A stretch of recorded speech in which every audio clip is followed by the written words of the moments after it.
Қайырлы күн, достар. Бүгін сіздермен өте дәмді пиццаның рецептісімен бөліскім келіп тұр.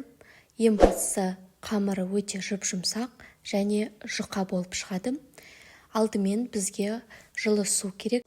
Оған бір ас қасық дрожжи қосатын боламыз. Қантымызды, тұзымызды қосып, әбден араластырып алатын боламыз.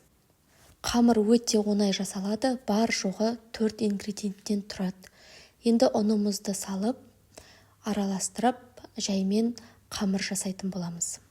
Қамырымызды илеп алғаннан кейін пищевой пленкамен бетін жауып, 1 сағатқа тынығуға қойып қоямыз. 1 сағаттың ішінде қамыр деген вау болып, күшті болып көтеріледі. Ешқандай оқтауды қажет етпейді. Сұйық майымызды шамалап жағып аламыз да, қолымызбен осылай жайып шығамыз.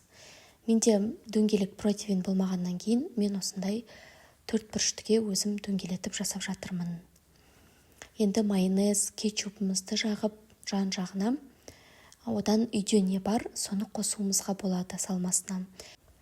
Менде үйде піскен шұжық бар тұғын, сол бір жағына шұжықтарды қойып шықтым, ал екінші жағына колбаса қойдым. Егер сіздерде үйде піскен еттеріңіз болса, фарш болса, енді үйде не бар, соның барлығын қоса беруге болады. Менде үйде пісіп тұрған шұжық бар тұғын, пиццаның бір жақ бетіне шұжықты салдым, және де колбаса қостым.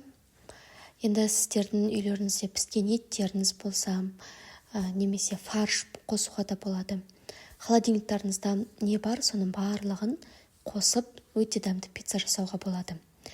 Мен мына жерде шамалап сыр сеуіп алдым. Ал келесі бөлігін пицца піскесін дайын болған кезде салатын боламын. Сол кезде пицца созылып, өте дәмді болып шығады. Бұл жерде қамыры өте жұп-жұмсақ және де супер тонкий болып шығады. Рецепт ұнаған жағдайда каналыма подписаться етіп, лайк, комментарий қойып кетіңіздер. Сіздерге көп-көп рахмет.